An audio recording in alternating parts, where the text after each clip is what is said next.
Oi, gente! Quanto tempo, né? Estou no meu cantinho, meu mini ateliê que eu adaptei aqui na minha casa. Eu ia fazer uma peça de cerâmica agora, iniciar uma peça de cerâmica, e aí decidi gravar pra vocês. E hoje eu pensei, na verdade, eu tava nos meus momentos reflexivos e tava pensando sobre compartilhar com vocês alguns livros que moldaram a minha vida e a minha jornada e a minha caminhada aí nos últimos anos. E para começar, os meus amigos mais próximos já sabem, eu quero indicar para vocês a Biblioteca dos Sonhos Secretos. Foi escrito por uma autora japonesa e não vou dizer que é uma trilogia, são livros individuais, mas já é o terceiro ano consecutivo que eu acompanho as publicações dela e essa foi minha primeira leitura dela, que se passa no Japão e mais precisamente em Tóquio, as histórias. E aí são vários contos, então tem vários personagens de faixas etárias diferentes e ocupações diferentes, com sonhos diferentes, e todos eles passam pela mesma biblioteca, né? Eles vão na biblioteca comunitária pegar alguns livros e a bibliotecária indica para eles um livro que não tem nada a ver com o que eles estavam procurando, então isso instiga eles, eles começam a ler esse livro e tem tudo a ver com a resposta que eles estavam procurando para poder seguir os sonhos que eles têm. E eu acho muito interessante que no final as histórias se conectam, os personagens de alguma forma passam ali um pelo outro, e foi um livro que, olha só, que eu devorei, inclusive na época, acho que eu li ele em 2023, acho que foi no final de 2023, não tenho muita certeza.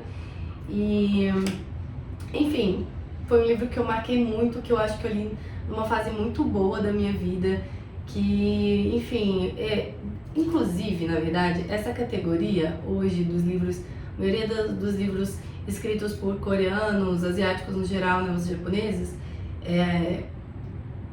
antes eles estavam sendo publicados dentro de uma categoria de romance. Eu não gosto de livro de romance, por exemplo, tem um casal ali, não gosto. Geralmente com filmes eu consigo assistir, mas livro não. E hoje é considerado uma categoria do gênero ficção de cura. Então, diálogos comuns ali no cotidiano, no ambiente de trabalho, e que as pessoas vão meio que curando uma outra por meio da fala, da escuta, das vivências. Então, foi quando eu descobri esse tipo de escrita, eu fiquei completamente apaixonada e várias coisas me marcaram. Então é um livro que eu já dei muito de presente, é um livro que eu sempre estou indicando, e eu acho que existe um momento certo assim da nossa vida para estar aproveitando melhor esse tipo de leitura. E aí, voltando assim para uma coisa mais recente, nos anos seguintes ela lançou outros livros, né? Um que foi, Chocolate Quente às Quintas-Feiras. Eu tenho ele ali, eu já li, ele é bem gostosinho, mas não supera esse. E o que ela lançou esse ano é Matcha às Segundas-Feiras, que eu ainda estou lendo, assim, mas todo na mesma pegada. Mas esse que foi o primeiro me marcou completamente, eu sou muito fã dessa autora. Eu não sei falar japonês, e eu acho que fala Michiko Aoyama, não, desculpa gente, eu não sei japonês. Mas, trazendo para mais recente, no último ano, como eu mostrei para vocês, eu passei por um processo de luto e muitos enfrentamentos. E um dos livros que eu li e que também me marcou muito e que eu marquei muito é Uma Vida Vasta, da Ashley Hales. Eu acredito que seja assim que pronuncia o nome dela, não tenho tanta certeza. E que ela fala como que as nossas limitações, né, humanas só podem sim ser uma bênção. Então, assim, ela é uma escritora cristã, marquei bastante esse livro, e é lindo, né? Tanto que eu acho que eu cheguei a postar uma vez, né, uma frase que ela fala no final. Então eu convido você junto comigo para ver de novo como essa boa e generosa vida pode ser.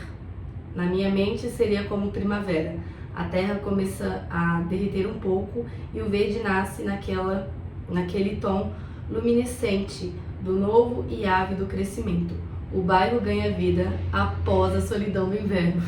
Ai, gente! Aí ela continua falando, assim, ai meu Deus, de coisas cotidianas e que se tornam tão belas quando a gente reconhece as nossas limitações, quando a gente entende a dinâmica da rotina, do cotidiano. Foi um livro que me marcou profundamente e eu indico super, principalmente se você é cristão. E olha que fofo, inclusive esse marcador de página foi eu que criei a partir de uma aquarelinha que eu pintei. E outro livro que me acompanhou muito no último ano, embora eu não cheguei a terminar de ler ele, Oração da Noite, da Tish Warren. Ela é uma escritora que ficou muito famosa com o livro A Liturgia do Ordinário. E, nossa, olha só, para quem trabalha, vigia e chora, eu falei, esse livro é pra mim, eu choro, eu trabalho muito. Então, ela também é uma escritora cristã e ela fala de muitas vivências profundas que ela viveu à meia-noite, assim. Ela passou por um aborto, questões de luto e afim. E eu amo, eu não terminei de ler, porque sabe quando o livro é tão profundo que você tem que ir em pausas, absorvendo cada ensinamento. E eu gosto que ela abre o livro com uma oração muito bonita, né? Que chama Livro de Oração Comum, essa oração. Ou está nesse livro, fica a dúvida. Vela, ó Senhor amado, com os que trabalham, vigiam ou choram nesta noite. Manda que teus anjos guardem os que dormem. Cuida dos enfermos, Cristo Senhor. Dá repouso aos cansados. Abençoa os que estão à beira da morte. Consola os que sofrem. Compadece-te dos aflitos. Defende os alegres.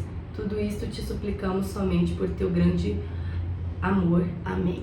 Então ela fala muito da importância da oração e de como ter orações como se fossem prontas, não necessariamente rezas. Eu sempre falo as inteiras, mas se eu não me engano é as completas que meu amigo sempre me corrige. São as orações completas. Então são orações que já foram escritas e aí ela fala também nos momentos de parto ou de perda que ela teve também, de um aborto que ela sofreu, que ela pedia pro marido dela horas as completas, né? Porque às vezes na nossa escuridão a gente não consegue clamar, pedir ao Senhor por algo, né? Às vezes a gente não encontra nem palavras. Claro que Ele conhece nosso coração, o Espírito Santo intercede por nós, mas a importância dessas orações, né? Diante da nossa vulnerabilidade existencial. Então, assim, é um livro muito bonito sobre oração, né? Nos momentos de luto, de escuridão da nossa alma.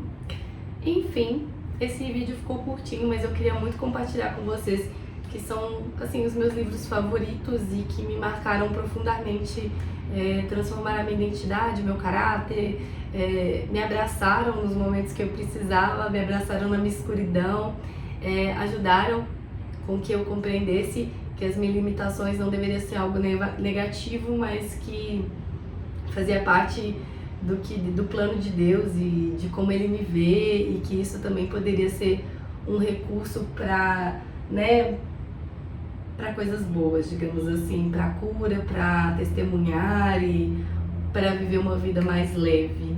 Então, até o próximo vídeo. Um beijo. Amo vocês.